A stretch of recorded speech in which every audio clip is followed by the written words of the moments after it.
নমস্কাৰ জব আপডেটৰ নতুন ভিডিঅ' এটা স্বাগতম জনালো সকলোকে আজি নতুনকৈ মুকলি হোৱা যিমান প্ৰাইভেট ভেকেন্সি আছে বা গভৰ্ণমেণ্ট ভেকেন্সি আছে গোটেইবিলাক মই ভিডিঅ'টোত দেখুৱাম সম্পূৰ্ণকৈ চাব ভিডিঅ'টো প্ৰথম ভেকেন্সি আপোনালোকৰ অসমৰ বিভিন্ন ঠাইত কাম কৰিবলৈ আপোনালোকক আমন্ত্ৰণ জনোৱা হৈছে ইয়াতে এপাৰ্টমেণ্ট শ্বপিং মল আৰু ওৱেৰ হাউচ আপোনালোকৰ পোষ্টিং হ'ব পোষ্ট ইয়াতে সিকিউৰিটি গাৰ্ড আৰু সিকিউৰিটি সুপাৰভাইজাৰৰ পোষ্ট আছে বয়স ইয়াতে মিনিমাম 18 বছৰ হ'ব লাগিব আৰু ম্যাক্সিমাম 40 বছৰলৈকে এপ্লাই কৰিব পাৰে স্যালাৰি পাব ইয়াতে 14500 টকাৰ পৰা 22500 টকাৰ ভিতৰত আৰু আপোনালোকৰ যেটো ওয়াৰ্ক লোকেশন হ'ব কাম কৰাৰ ঠাই আপোনালোকৰ গুৱাহাটী হ'ব গুৱাহাটী আহিব লাগিব বেনিফিট থকা খোৱাৰ সুবিধা কৰি দিব আপোনালোকক আৰু পিএফ ইএসআইও পাব আৰু সানডে বন্ধ থাকিব ফেষ্টিভেলত বন্ধ থাকিব বোনাসও দিয়া হ'ব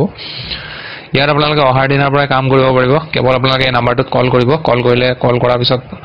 কলতে ভালকে কথাখিনি পাতি ল'ব কোনদিনা আহিব কি ডকুমেন্টস লৈ আহিব লাগিব এখিনি পাতি ল'ব তেওঁলোকে জনাই দিব পিছৰ vacancy to gold NGO requires ANM for TI project supported by ASACS in Guwahati qualification diploma from government recognized institute এটো ANM নাৰ্ছৰ ভেকেন্সি হয় স্যালাৰি পাব 12500 টকাকে মেইল আইডি দিয়া আছে আৰু কন্টাক্ট নম্বৰ দিয়া আছে ইয়াতে এপ্লাই কৰিব লাগিব 3 নম্বৰ পোষ্টটো সেলস এক্সিকিউটিভৰ পোষ্ট হয় ইয়াত লোকেশন হ'ব ডিব্ৰুগড় WhatsApp দিয়া নম্বৰ দিয়া আছে WhatsAppত বায়োডাটা পঠিয়াব ইয়াত কোৱালিফিকেশনৰ কথা দিয়া নাই গটিকে হাই সেকেন্ডাৰী পাস যদি কোনোবা আছে এপ্লাই কৰিব বিচাৰে কৰিব পাৰে 4 নম্বৰটো required maths and science teacher for class 9 and 10 for reputed school কোনোবা যদি ডিগ্ৰী পাস কৰি কিনে আছে তেনেকুৱা ক্যান্ডিডেট ইয়াতে এপ্লাই কৰি চাব পাৰে ইয়াতে হয়তো বিএড নালাগিব কল কৰি চাব ইয়াতে নম্বৰ দিয়া আছে কল কৰি চাব 5 নম্বৰটো আপোনালোকৰ ষ্টৰ মেনেজাৰৰ ভেকেন্সি ইয়াতে ৰিকোয়াৰ এক্সপেৰিয়েন্স লাগিব 3 বছৰ retail store management book keeping store and stock management computer and Tally knowledge store মেনেজাৰৰ কাৰণে ডিগ্ৰী পাস কৰা হ'ব লাগিব হাই সেকেন্ডাৰী বিলাকে এপ্লাই নকৰিব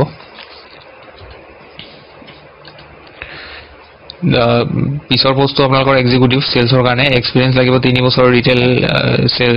সেলছ এক্সপেৰিয়েন্স লাগিব আৰু বেসিক কম্পিউটাৰ নলেজ লাগিব ফোন নম্বৰ দিয়া আছে এই নম্বৰটোত আপোনালোকে যোগাযোগ কৰিব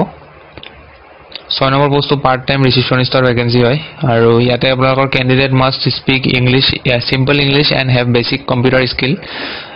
এইখিনি যদি আৰু লোকেশন হ'ব আপোনালোকৰ গুৱাহাটী বৰা সাৰ্ভিস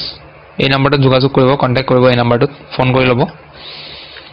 7 নম্বৰ পোষ্টটো ইমিডিয়েট ৰিক্ৰুটমেন্ট পিটি টিচাৰ বিপিএড কৰা হ'ব লাগিব 2 নম্বৰটো সাইকোলজিষ্ট বিএ বা বিএসসি কৰা হ'ব লাগিব clinical psychology freshers may also apply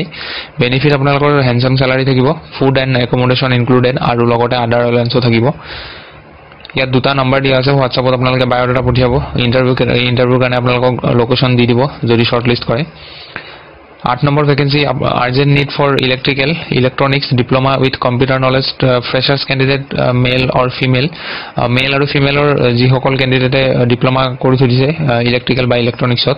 আৰু কম্পিউটাৰ নলেজ আছে তেওঁলোকে এপ্লাই কৰিব পাৰে গুৱাহাটী লোকেশন গুৱাহাটী হ'ব কন্টাক্ট নম্বৰ দিয়া আছে ইয়াতে কন্টাক্ট কৰি ল'ব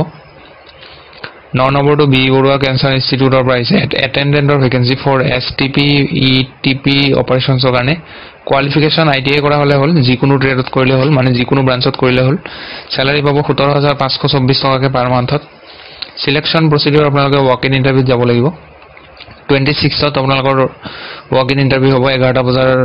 বজাৰ পৰা ষ্টাৰ্ট হ'ব 11টা বজাৰ আগতে গৈ পাব লাগিব এড্ৰেছটো ক'ত যাব লাগিব চাওক দা ভেনু দিয়া আছে power grid capacity building ground floor BBCI Guwahati Assam how to apply চাওক ইয়াতে আপোনালোকে interested eligible candidate may report for walk-in interview with complete biodata supported by attested copies of certificates and other testimonials before the selection committee আপোনালোকে biodata আৰু নিজৰ certificate বিলাক লৈ যাব Xerox কৰি লৈ যাব অৰিজিনাল বিলাক লগত লৈ যাব গৈ কিনে আপোনালোকে ইন্টাৰভিউ দিব লাগিব এটো আসলে শেষৰটো ভেকেন্সি যে ভিডিওটো যদি ভাল পায় লাইক এটা কৰি দিব আৰু লগ পাম পুনৰ এটা নতুন ভিডিওত আজিলৈ ধন্যবাদ